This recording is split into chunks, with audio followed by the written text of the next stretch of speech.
Well, this is the Jill Jim Radio Productions down Brentmore Way in San Jose. And today we're going to have a little lesson on the difference between words that people use and what those same words mean in the language of spirit. Now, we've had our little preliminary lesson at home, and today we're going to do some of those words that you studied, plus a few new ones. And the words we'll do probably will be Lord, shepherd, green, pastures, still, waters, soul, righteousness, rod, staff, table, cup, and house. We may include a few others as we go along. Now, suppose we all take a walk.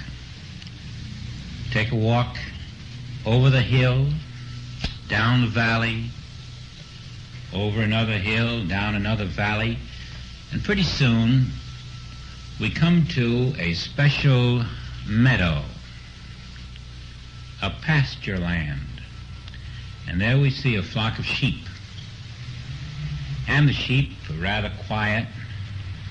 Some are just lowering their head and eating the green grass. And there's a little stream there. Some of the sheep have actually gone into the stream and are drinking. And others have come out of the stream and they are lying beside it. And over on the side is the shepherd. He's a very nice young fellow, and he loves these sheep very much. He would give his life for these sheep. And he's taken these sheep over the hills and the meadows, and they always follow him because they have learned that he knows where the grass is green and the water is good and fresh. So they follow their shepherd. They know that whenever they follow him, they will never go hungry and they will never go thirsty. Of course, you know how it is with children. Well, it's the same way with sheep. Occasionally there's one or two or three who kind of like to go off by themselves, and they tumble away from the flock. You know what he does then? He sends a sheepdog after them, and the sheepdog nips at their ankles. And sometimes there's a few more try to do that at the same time. And he has a rod with him. He's really carved it out of a birch tree, you know. It's about 3 foot long, maybe a little less. And sometimes he just pats a sheep on the side of the tummy to keep it in line. That's what he uses the rod for. He also has another use for it. When the sheep go home at night to the fold, they have to go back over those hills again. The shepherd gets a little tired, and so he uses that rod, but this time he uses it kind of like a man uses a cane to walk with. An old man, you know, using a cane, he leans on it. Now it's called a staff. When you lean on it, it's a staff. When you use it to keep the sheep in line, it's a rod. Well, so much for our shepherd and his sheep and the pasture and the water and the rod and the staff. Now, let's go to the 23rd Psalm. You'll find it in your Bible. The psalm is a poem, and it's written to go to music. They used to have an instrument called a lyre, L-Y-R-E, and I guess you can still find them in special music schools. Well, the shepherd would use his lyre, and while the sheep were grazing, sometimes he would sing to himself. And the one who wrote this psalm, the 23rd, his name is David. So he wrote the psalm to read like this, and he would sing it. The Lord is my shepherd, I shall not want. He maketh me to lie down in green pastures. He leadeth me beside the still waters. He restoreth my soul. There's quite a bit more to it, and we'll probably cover it today. But there's a big secret. It means one thing in people's language, but when you do it in spirit language, it's really quite different, isn't it? So let's look at it both ways. And let's see what Jill and Jim can figure this out to mean a little deeper than most people can, because they really are going to know spirit language. Now, the Lord is my shepherd. Well, the Lord is God, isn't he? The Lord is divine consciousness. Divine consciousness is my shepherd. Well, how could that be? Well, let's see. The sheep follow the shepherd. And I am going to follow my shepherd. I am going to follow divine consciousness. Can you think of anyone better to follow than divine consciousness? And so that's the big secret. The world thinks it means the Lord in the sky is leading me down here. But divine consciousness is within me, and I am also within it. We are in each other. Divine consciousness is in me, and I walk in divine consciousness, and it's not up in the sky only, it's down here too. If it was up in the sky, how could I follow it? I follow divine consciousness right down here where I am. And everywhere I go, divine consciousness goes, because divine consciousness is my real name. So when I meditate, I am listening.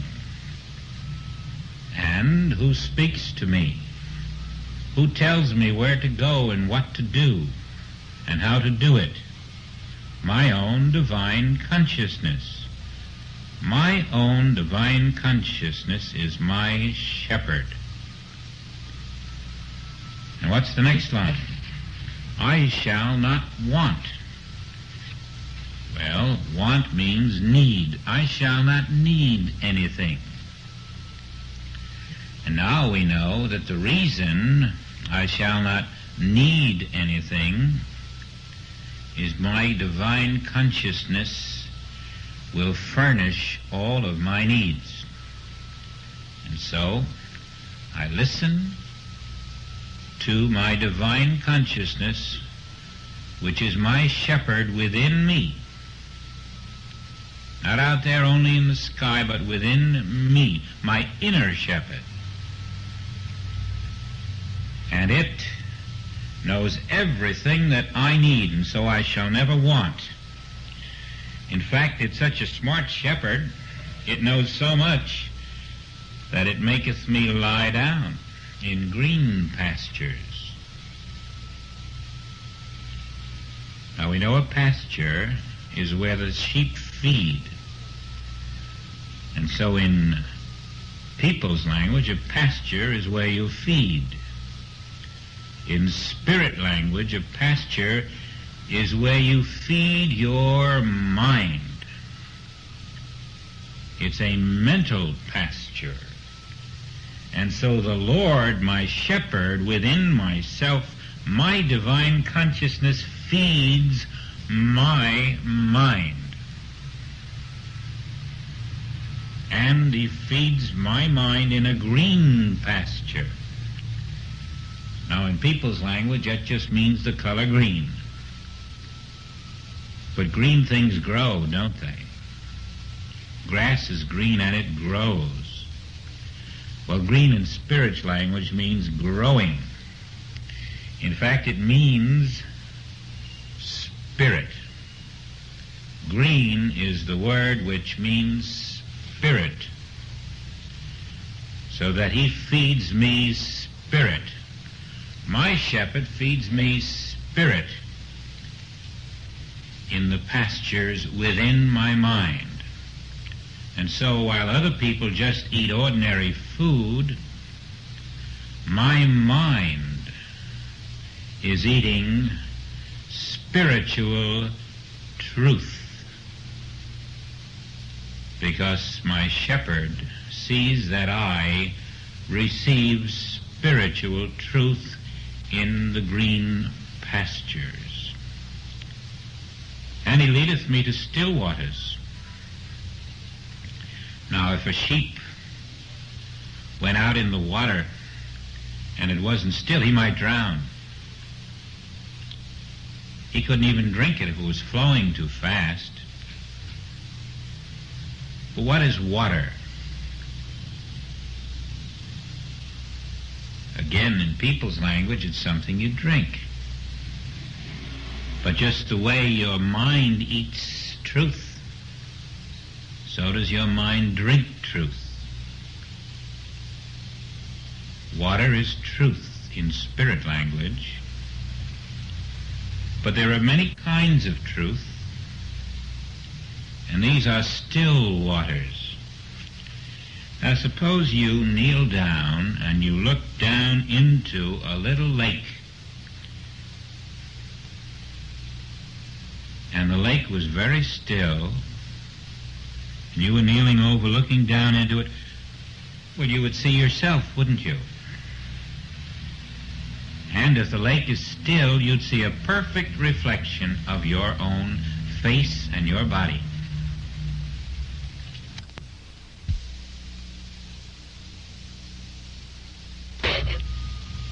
Now we're kneeling down. We're looking into the pool. And as you look down into the pool, you see your own face. And because the water is still, your face is just like it would appear to you if you were looking in a mirror. The water is as smooth as a mirror, and you can see your face perfectly. But now suppose Jill or Jim or somebody else throws a few pebbles in the water and maybe a big stone. And now watch how the water gets excited and begins to ripple. And now you look into the water from above, and when you see your face, it isn't like a perfect mirror anymore. You see your face in the ripples, and it's all mixed up. It isn't perfect because the water is not still. Now your shepherd leads you to the still waters. Now let's think about your mind for a minute and make believe it's your mind that he was talking about when he spoke about still waters. Now what happens when your mind is very excited? You can't think very clearly. Your thoughts are all kind of mixed up and confused because you're all excited. But when you're calm, when you're composed, when your mind is still, you can think very clearly because nobody's throwing pebbles in your mind to mix it up.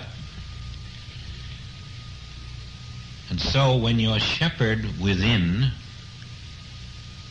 brings you to still waters,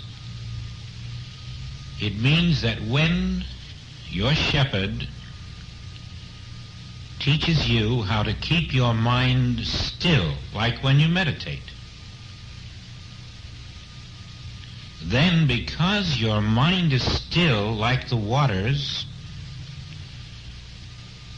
your thoughts are clear and full and whole and perfect.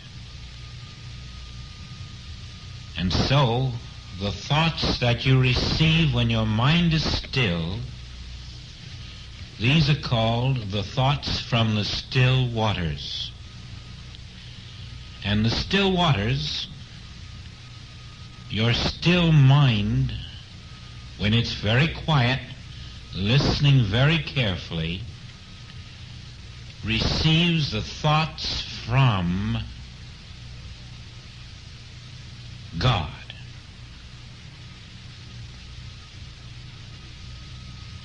And that is why the next sentence reads, He restoreth my soul. Now this is a very important word. And when you understand it, it will open many other doors that you can go through so you can explore many other places. And it will also help you know many other things that you're going to have to know as the years come to you. Now, to understand the word soul, I want you to think of a flower. Oh, you could take a rose, or a lily, or a violet, or a geranium, any kind of flower you like. Pick a nice, beautiful flower in full bloom, and make believe you're looking at it, a perfect flower. And it's growing, too. It's growing right out of the ground. And now you've got to see that the reason it's growing out of the ground is because in the ground is a seed. And without that seed in the ground, we wouldn't have a flower above the ground. Now, you can't see the seed when it's in the ground. All you can see is the flower that comes up and blooms and smells so sweetly. But that seed, even though it's invisible, you know it's there. Now I want you to think about your soul. And think of yourself as if your conceptual body is a flower. There it is, it's growing just like a flower. What's making it grow? Because invisibly, you have a seed. And you're growing right out of that seed, just like the flower is. But your seed, the seed that is making you grow, is your soul. And you can't see that soul, and you don't know where it is. As a matter of fact, your soul not only is invisible, but your soul existed before you had a conceptual body. And out of your conceptual body came the idea that produced your conceptual body. And that soul of yours, which existed before you became a little boy or a little girl, well, you just forgot about it. You don't remember anything about it at all. And you've been growing up, and now you're learning that the reason you have a conceptual body here is because invisibly, just like the flower has a seed that nobody can see under the ground, your conceptual body has an invisible seed, and that seed isn't under the ground. That seed is your soul. And it's all over this universe. It's so big that it's as big as the universe. That's how big your soul is. It's infinite.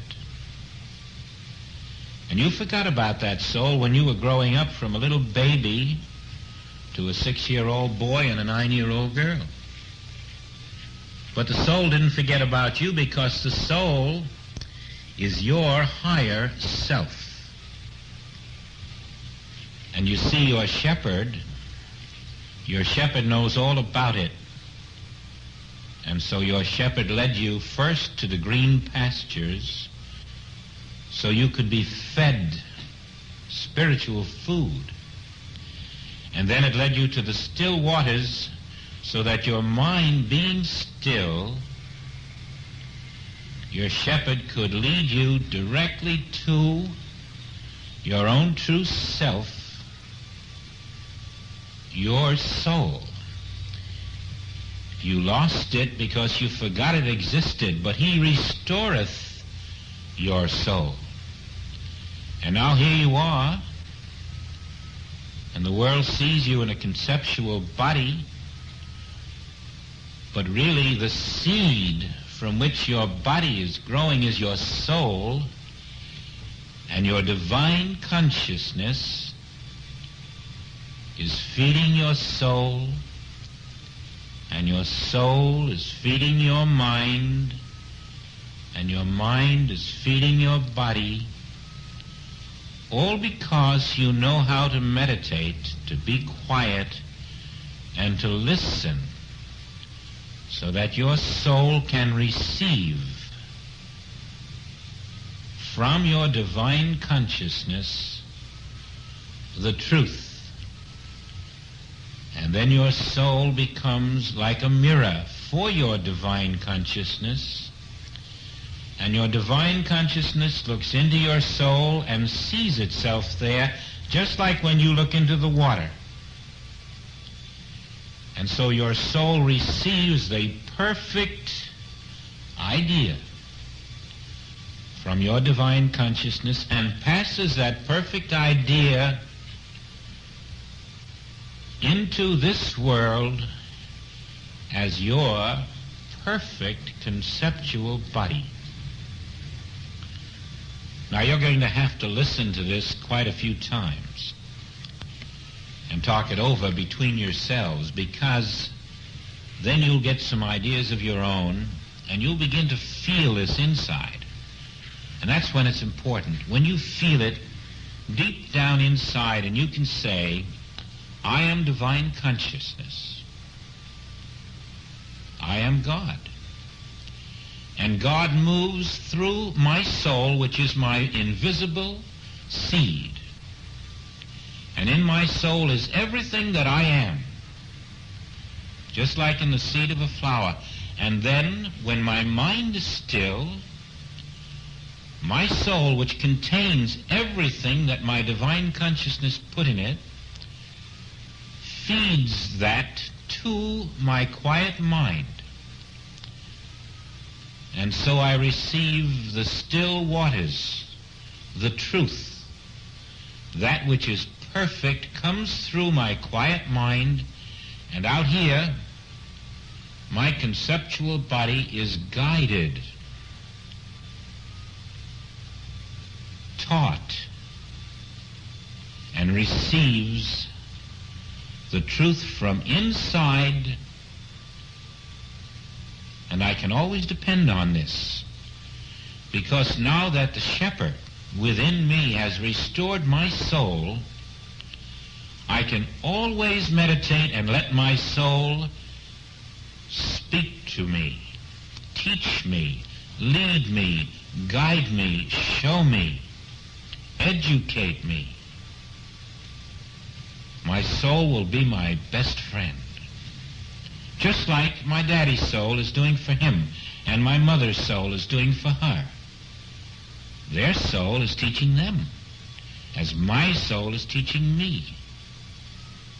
And that's why when we listen in meditation to our soul, we can never make any real mistakes. It will give us the answers from divine consciousness, and there's nothing higher. It will teach us how to love everybody in this world, how to share with them, how to look at them if they do something wrong and forgive them. It will teach us that we must be true to our soul, and always let the soul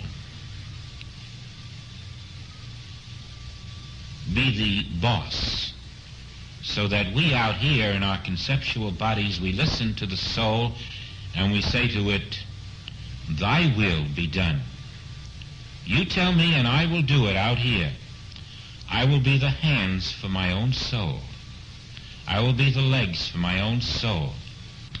I will do everything that my soul tells me to do. And in time,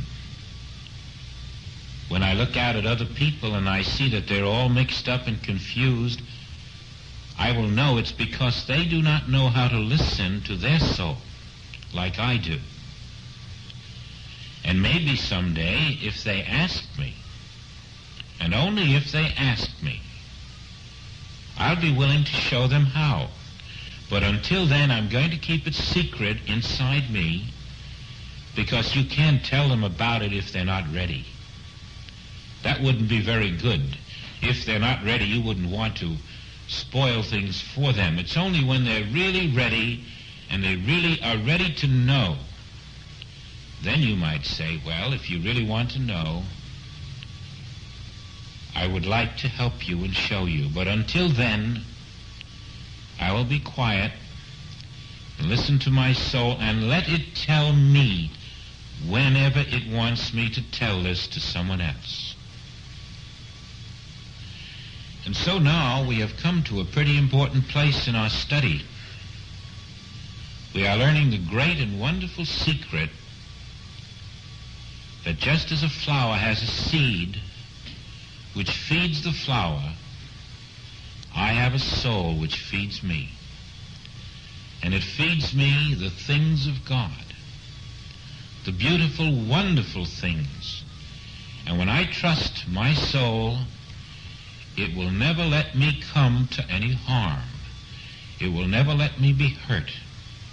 All I need do is remember my soul is always here in the invisible and always ready to teach me the truth and the beauty of life. And so I keep meditating and listening, and I say, thank you, soul. Thank you, divine consciousness, for being here in the invisible so that I can always turn to you and depend on you to teach me the way to do things. Thank you.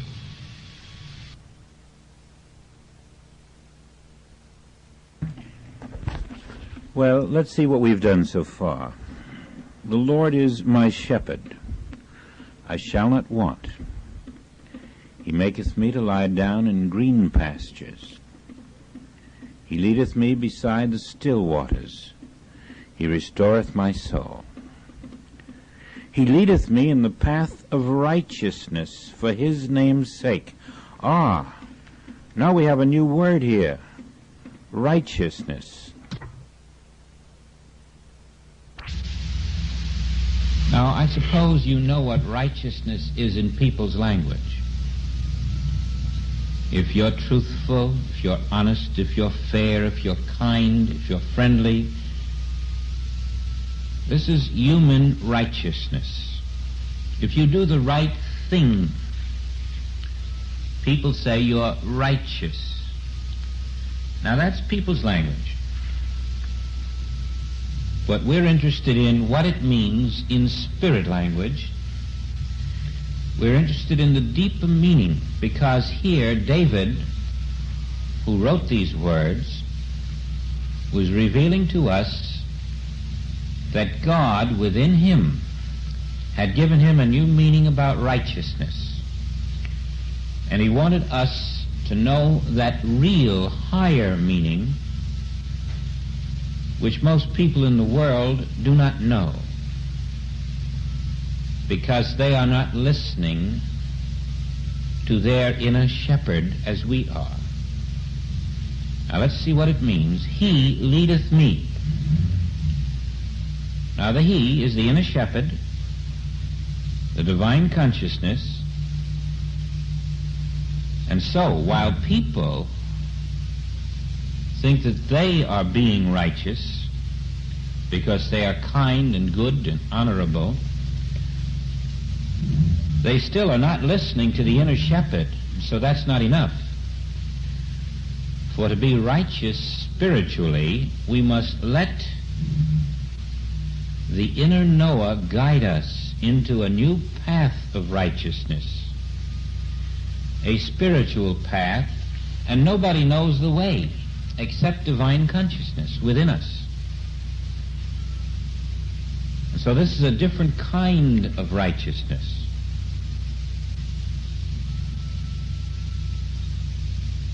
Now suppose you made up your human mind to do something a certain way. That wouldn't be God's way, would it? That would be a human way. But when your inner shepherd says, this way is the way I want it done, that is the righteous way. Whatever comes from the inner and teaches us within so that nobody outside hears this inner self, that is the righteous way. Now, for instance, you're sitting down to learn how to play the organ. And your teacher tells you what to do, where to put your fingers, where to put your feet. And you become pretty good at doing it that way. But now let's take another boy who knows how to do it the teacher's way, but also knows how to meditate. And he learns how to listen inside himself for the music. He listens into his inner being, and then he begins to play that organ with more understanding. Not just like a machine, but with a sense of love. Not just an exercise anymore, but he understands not only the organ, but the music. He has a feeling for it. And that's because his real consciousness, his inner shepherd, takes him one step further than just normal people. You begin to see what righteousness is?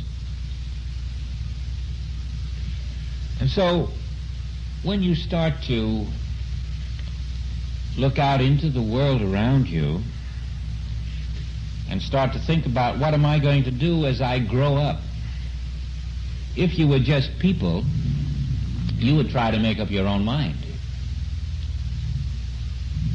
And then people who do that often make a big mistake because they can only see tomorrow, but they can't see 500 tomorrows ahead.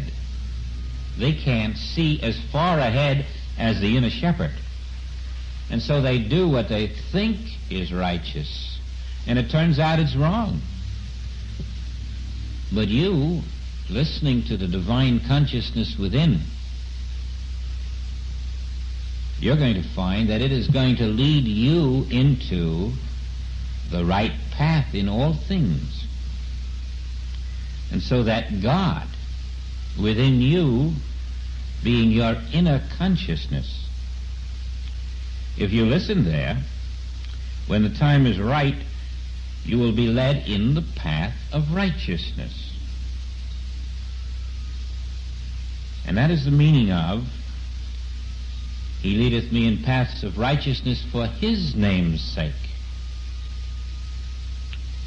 His name's sake means according to His perfect plan. And so now righteousness in His name's sake means that the things I am doing are according to the perfect plan, according to the divine will. And that's higher than just good deeds. That's seeing what no human eyes can see. That's faith. That's trust.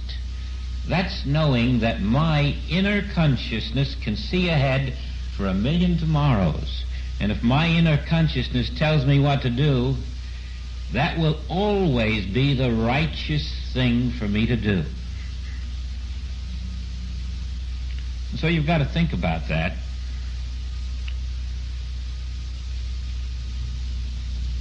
You'll find that as long as you are not following the will of your human mind, but are letting the inner shepherd be your mind, that everything you do will be righteous. Everything. For he always leadeth you in the path of righteousness for his name's sake. Now the next sentence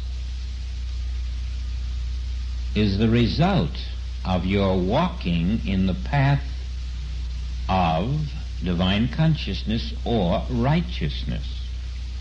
Because it says now, yea, though I walk through the valley of the shadow of death, I will fear no evil. Though I walk through the valley of the shadow of death. Now that's people talk. And everybody's afraid of that. Just like they're afraid of sickness or a cold or a headache. But really, is there any sickness? Is there anything that we should fear if we are the divine consciousness? And what is this valley of the shadow of death? That's a false concept too, isn't it? Who can die in divine consciousness? Divine consciousness is life. We don't know anything about a silly thing called death.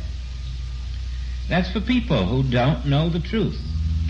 People who don't listen inside. They can't find the righteous way. And so they come to a place where they think people die. We know better. And so I can walk even where everybody seems to be fearing death, but I know there is no such thing. And so I walk through the valley of the shadow of death. See, it isn't even real, it's just a shadow. But I fear no evil. How can I fear evil when it isn't real? All that is real is divine consciousness and its perfect ideas, its righteous ideas, its righteous activities. I'm not walking where there are shadows. I'm walking in the real spiritual universe. And even though out here I see the forms, they're just pictures. Even the evil forms are just pictures. And so I can smile and I say, I do not fear pictures. I do not fear forms. Behind the forms is the truth, the reality, the invisible. That which the eye cannot see is standing there, and it is good. That's why my shepherd led me this way. Wherever I go, 24 hours a day, wherever I am in the goodness of righteous spirit. I fear no evil. And I fear no evil, for thou art with me. Divine consciousness, thou art with me, how can I fear? Thy rod and thy staff, they comfort me.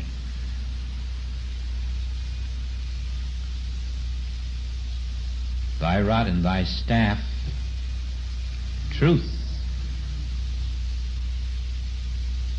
spirit, protection, they comfort me. Wherever I go, my consciousness is always with me, and my consciousness knows the truth. My consciousness is righteousness. My consciousness is perfection. My consciousness is goodness in all things. My consciousness is harmony and peace and grace.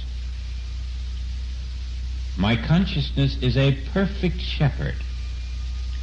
And you remember the rod. You remember how the shepherd used the rod to keep the sheep in line? That was a physical rod. Now we have the spiritual language meaning of a physical rod. The physical rod was people's talk. And the shepherd would pat the tummy of the sheep. But this is a spiritual meaning now. You can't see this rod, but it keeps me. Just as it kept the sheep in line, it keeps me in line. For this is the rod of truth. And this rod of truth in my consciousness prevents me from getting lost like sheep or taking the wrong path. And then there's the staff. You remember the staff? The shepherd used it to sit on when he was tired, to hold himself up, to support himself. Well, my shepherd's staff, in spirit language, is what I use to hold me up. I rest inside my own being in spirit. Spirit becomes my staff. It supports me just like the shepherd is supported by his staff of wood. And so I have the rod of truth within me and the staff of spirit within me. And like it says here in the poem, thy rod and thy staff, they comfort me. The rod of truth, the staff of spirit, they comfort me. That's the truth and the spirit from within my own being. And this is the real food. This is the spiritual food. It leads me, it guides me, protects me, teaches me, opens my eyes in such a special way that I can see the real beautiful universe around me. I can see the life that is here without any ending to it, without any sickness to it, instead of the silly false pictures that other people see, because they have no rod of truth. They have no staff of spirit. They have, but they don't know they have it. And so they're not comforted like I am. But I, knowing these things, I am never disturbed by what appears outside, because I know that truth and spirit are within me, and they are real, and they are good forever. And anything that appears out there bad, my rod and my staff of truth and spirit in my consciousness will change those bad things and make them appear good, if I will quietly turn within, silently know the truth inside my consciousness, and let my rod of truth and my staff of spirit open my inner eye with knowledge, so that I can see inside what a really wonderful universe and perfect universe this really is.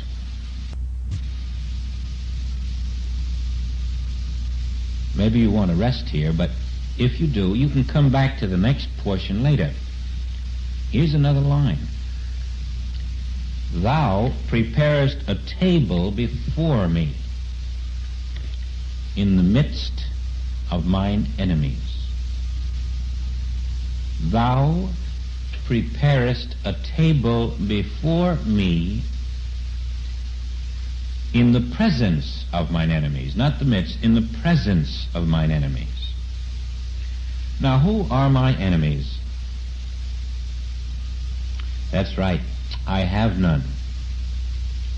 Oh, if I believed everything I saw outside there, I might think that I had a few enemies. But I know better than that. What is an enemy? It is a concept. How can a concept hurt me? A concept can never have any power. You take somebody who's sick, you know that's a concept.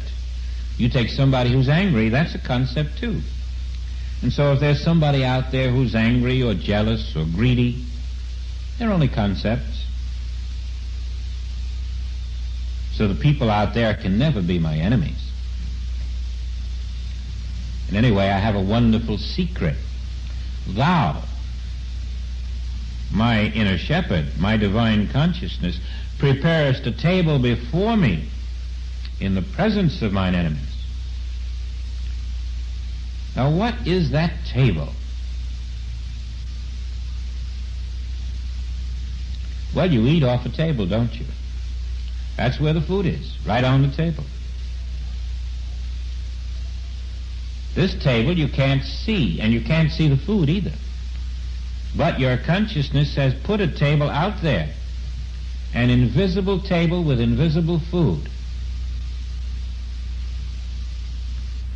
And it's always right there. Even though the human eye looks out and sees enemies, there is true food. Invisible food on an invisible table, and that's truth again. Right on that table that you cannot see with your human eyes, there is your rod of truth and your staff of spirit. And when you look out from your consciousness, you will find that they are there.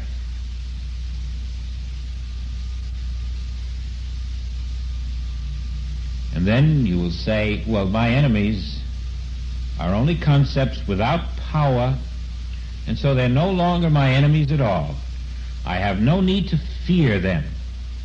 For the minute I know that all of the power is on my invisible table, in my invisible consciousness, then I can smile. I can smile at all the people and things and the conditions that seem unfriendly, and I can know that they never could have power over me because I have an invisible consciousness of truth. That's my table. My invisible consciousness of truth. Here's another good line. Thou anointest my head with oil. You know what oil is. You put it on a wheel when it squeaks. That's spirit talk. That's people's talk again. But this kind of oil, it's a special spiritual oil.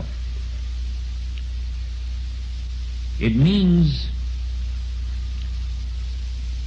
light, divine light, divine understanding. That's what oil is spiritually. When you receive inner light, you're receiving oil. Thou anointest my head with oil. You see, other people think through their brains with human ideas. But through you comes light, oil. And that's why the word anointest is there.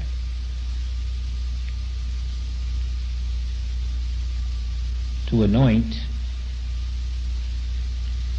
is to moisten or apply something wet to something else. But when you anoint in spiritual language, it's usually because God within, a very sacred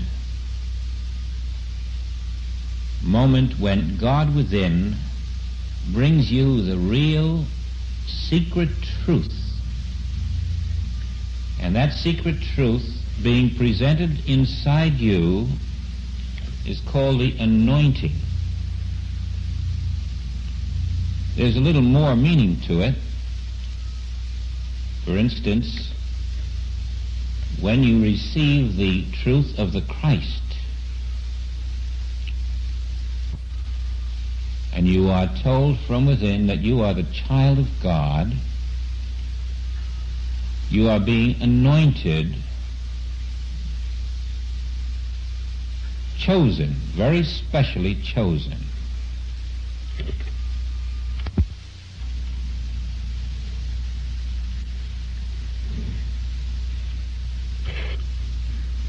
When this happens to you,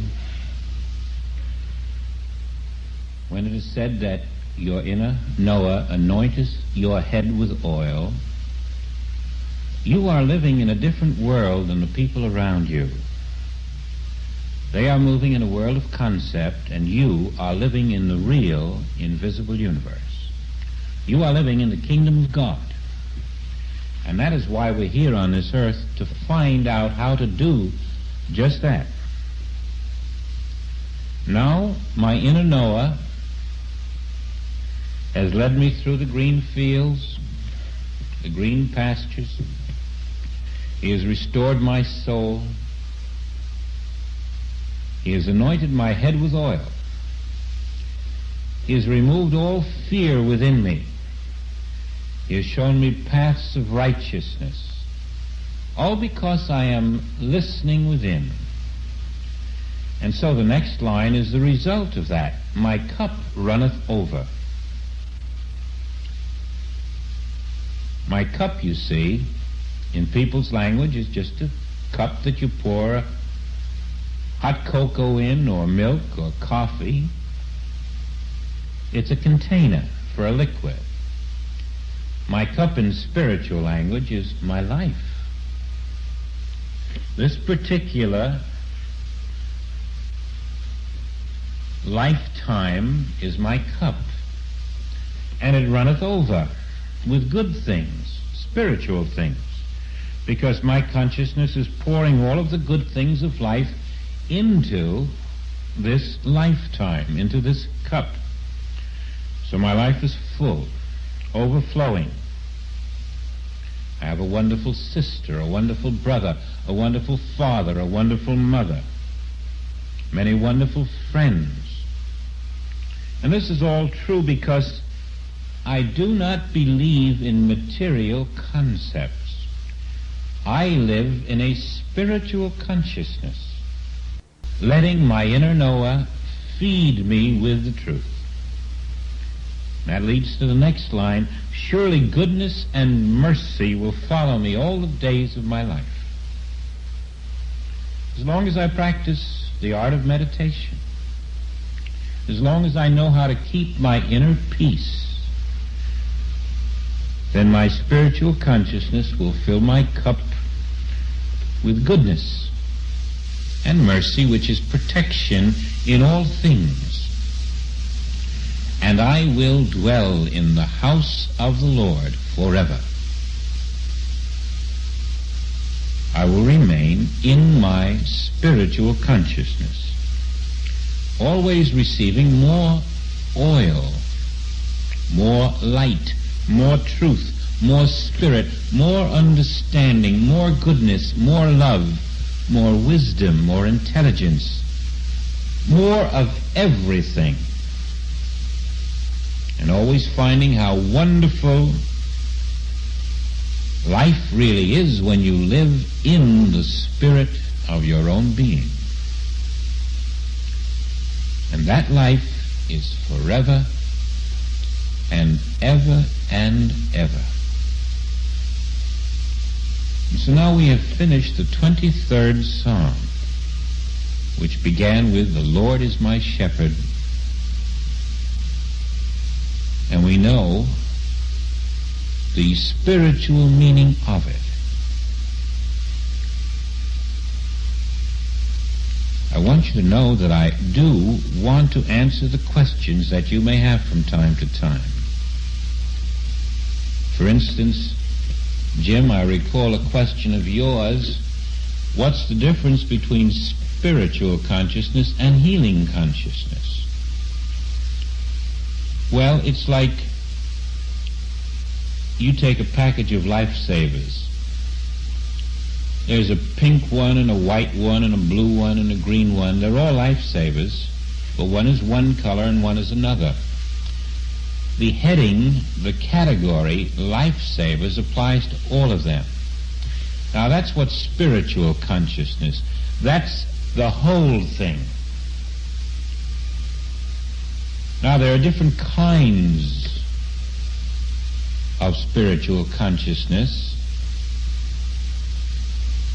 and And one of those is the healing consciousness. You can have the healing consciousness, but you don't have the whole spiritual consciousness. Now, if you have the whole spiritual consciousness, you'll also have the healing consciousness. Just like if you have a pack of lifesavers, you'll have all of the colors of the individual lifesavers. But if you only had one lifesaver, pink one, you wouldn't have all of the rest. So get the spiritual consciousness. If you get it, you will have the healing consciousness, and it will work this way. When you have the spiritual consciousness, you are looking at the world with the knowledge that all this world consists of is concepts which are things of matter, physical concepts. And you are looking at them with the knowledge that there is something higher and deeper behind them called spirit, which is invisible. You have a spiritual consciousness which tells you that behind matter is the invisible spirit. Now, when you live in that consciousness and have a spiritual consciousness, something will come along like some kind of a cold or a condition that's considered to be sickness, and just knowing that all is spirit will give you a knowledge that will make you heal faster than ordinary people. Someday you might find that you'll use that knowledge to help heal other people too. Now, because you have a spiritual consciousness, you have the healing consciousness. And because you have a spiritual consciousness, you'll have the love consciousness, the beauty consciousness, the music consciousness, the harmony consciousness, the wisdom consciousness. These are all different kinds of spiritual consciousness. They're all different lifesavers in the one big package of lifesavers. You see the difference? Now, there are many, many, many wonderful things inside the spiritual consciousness. So you just work on the overall, the spiritual consciousness, which means the consciousness that spirit, invisible, is the substance behind everything, and it's always perfect because it's always God. And then everything connected with the spiritual consciousness, such as the love consciousness, the music consciousness, the healing consciousness, the wholeness consciousness, the harmony, all of this will become the fullness of your consciousness. Your cup will be overflowing, running over with every quality in the spiritual consciousness. See that?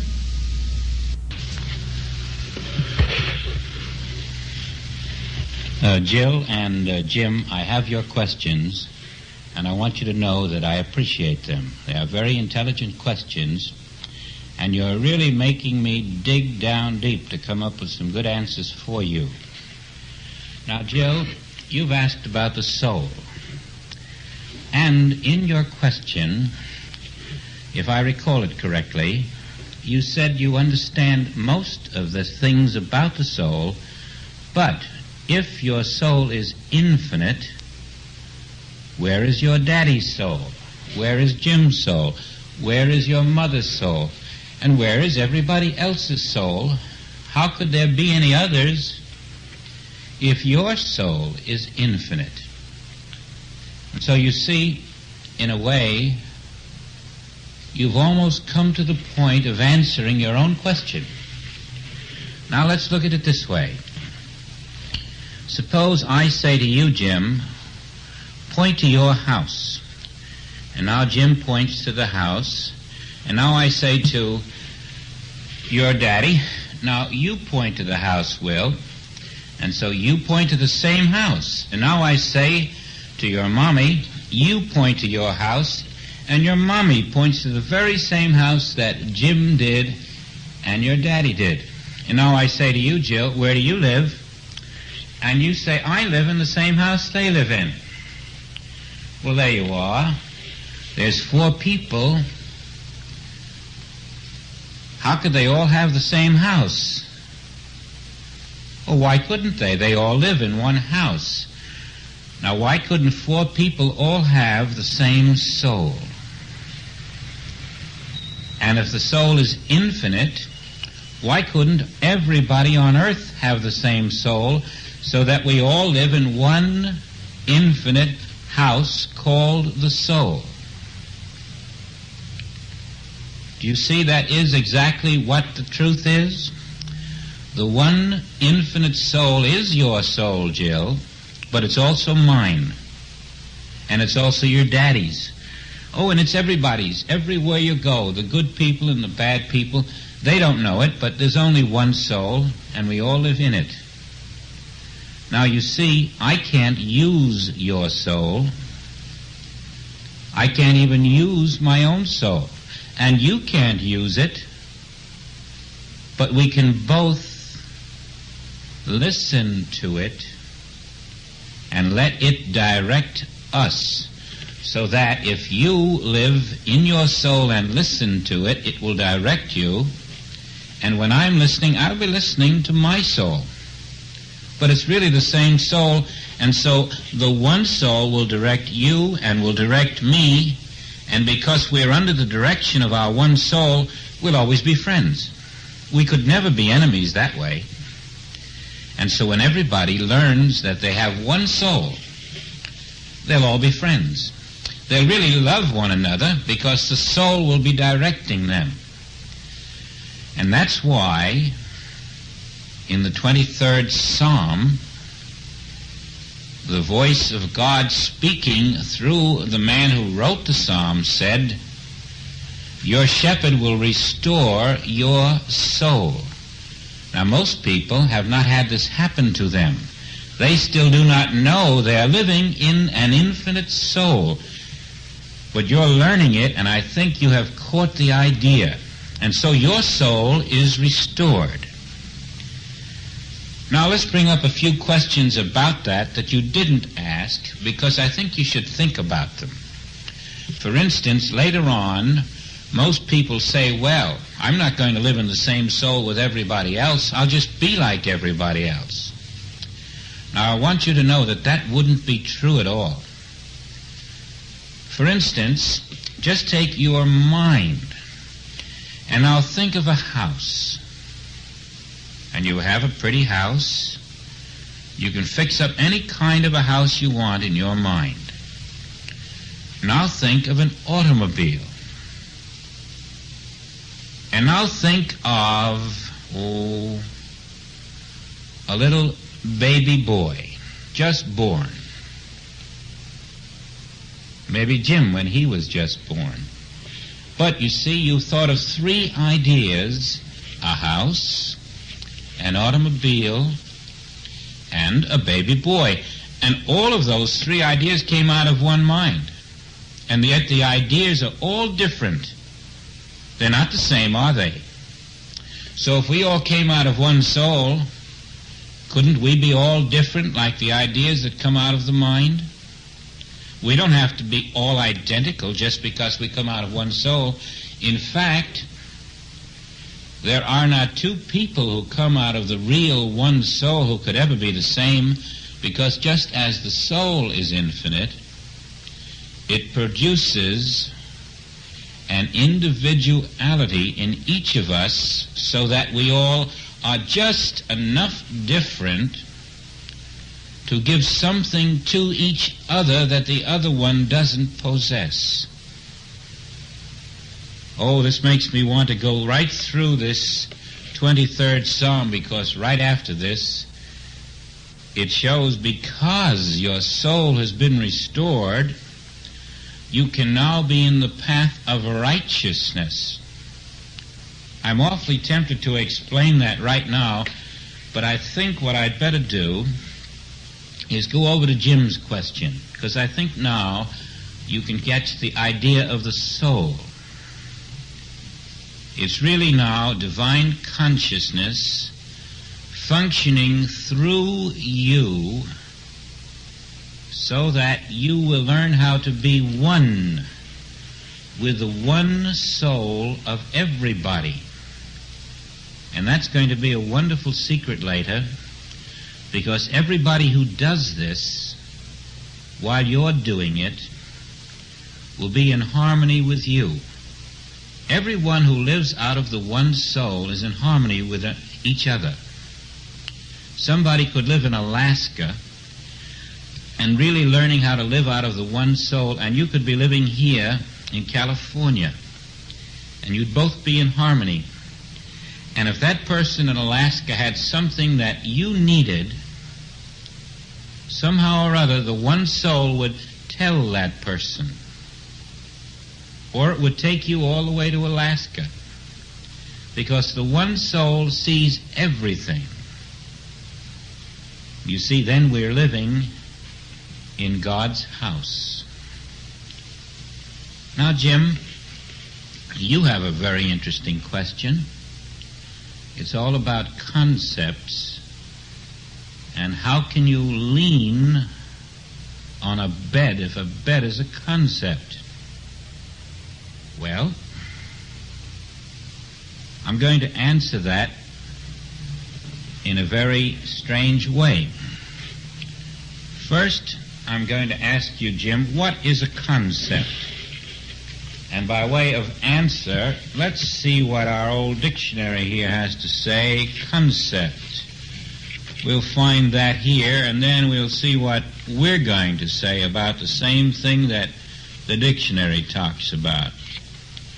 Concept. Well, all it says is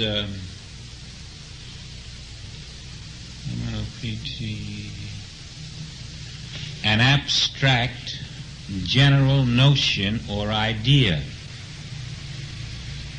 An abstract general notion or idea. Well, I guess we have to look up the word abstract, don't we? All right, let's do that. Abstract.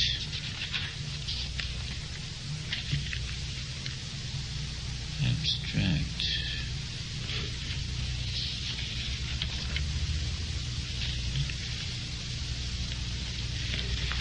Well, abstract, it says, is considered apart from the concrete, from the material.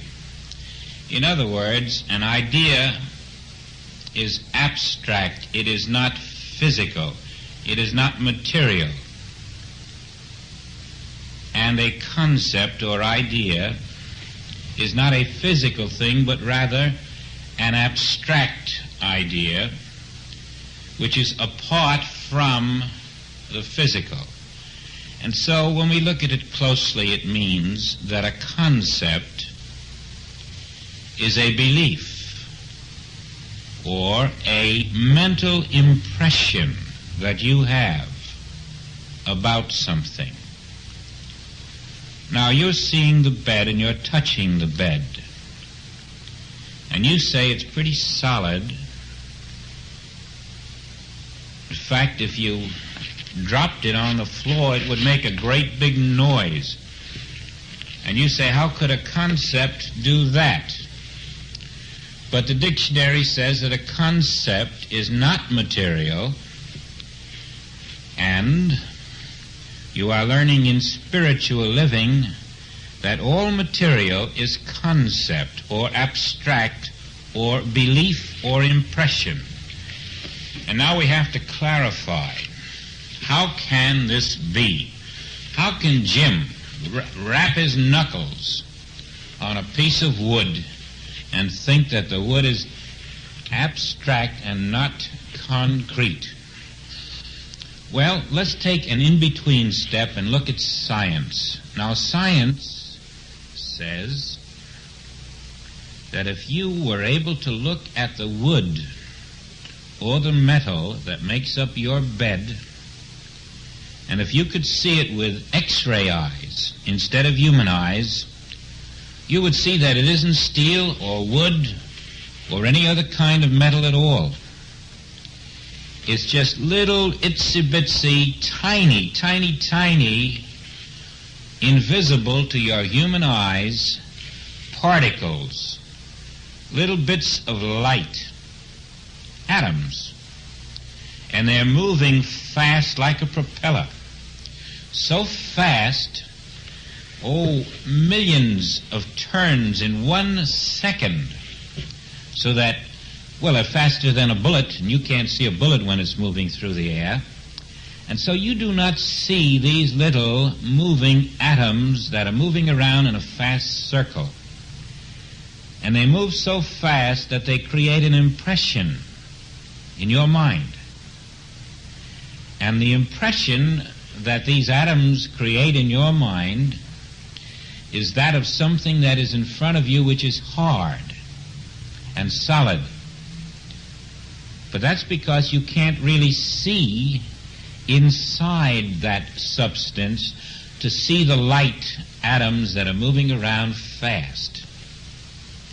If you could, you would see that the wood of your bed or the metal or the springs of the mattress are all made of invisible light moving so fast that it appears to be solid.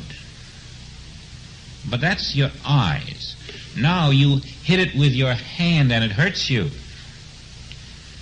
But again, if you could see the invisible atoms moving through that wood, you would realize that all you're hitting are invisible atoms. Why does it hurt? That's the secret.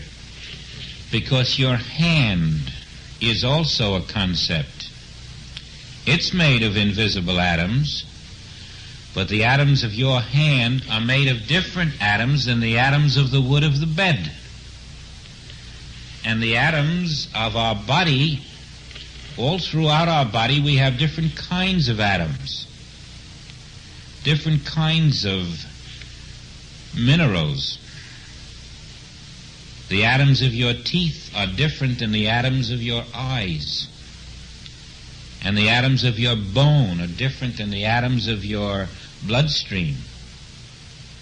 And all of these different atoms are small, invisible particles of light moving so fast that you do not know they are there, and you call them my ear, my eye, my nose, my head, my mouth, my body. But it's only your impression about the invisible atoms. And that's why it's called a conceptual body. Now you have a conceptual body, and all it can know is concepts. Because you have conceptual eyes and conceptual hands, conceptual ears. And so when you look at anything, you form a concept about it with your eyes. And when you touch something, you form a concept about it with your fingers.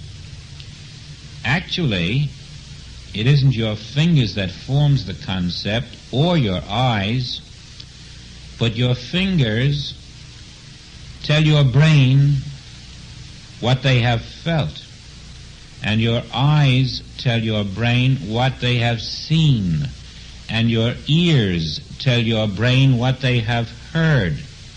And these are the concepts that you send to the brain. And now when you touch the bed, your conceptual hand is touching the conceptual wood. And you're forming a concept about it, and your brain forms that concept in you. You remember when you said the boy fell on the pavement, and you said it's only a concept falling on a concept? Well, that's the same thing here. It's Jim, a concept, forming a concept about something else called a bed. But Jim is really divine consciousness. The Jim who touched the bed isn't consciousness. That Jim is conceptual Jim. And so you don't want to be fooled by the things around you. Know that they are concepts. They may be solid concepts or liquid concepts or gas concepts or fire concepts, but they're all concepts of the human mind. And yes, you can lean on them, but later you'll find they're not very dependable, too. There are better things to lean on. And so later, in your study of this very same 23rd Psalm, you remember the staff that the shepherd leans upon. Well, when spiritual living comes in, when we get away from people's talk into spirit talk, the staff that we lean on is not going to be made of wood, because that's not very dependable. Some of them break.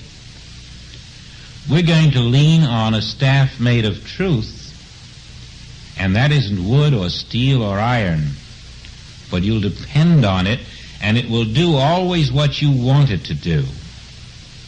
It's reliable, but we'll get to that later. Now, I'm not too sure that I've given you the full answer on this. There's a lot more to say, but I think if you dwell upon this a little bit, you'll see that anything you think of with the human mind is a belief or a concept of that mind. And you know something? Your mind can only form a concept of the bed because the bed is too big to come into your head to enter your brain. How could you get a bed inside of your head?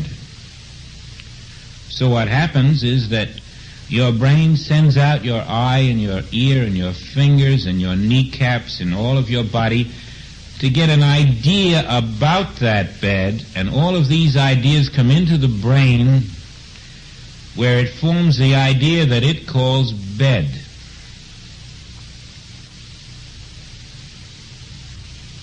Now, behind all of this, behind the little light atoms that are moving fast that make up the appearance of the bed, behind the light atoms that are moving fast that make up the appearance of Jim's conceptual body, there is another substance. That's the real Jim. And it's the real bed. But you can't sleep on that bed, and the real Jim doesn't even go to sleep. The real Jim is pure, invisible spirit. And that's why the real Jim is always living and can never die and never gets older and never gets sick and is always perfect, because the real Jim is the spirit or divine consciousness. And that's not a concept. That's the real.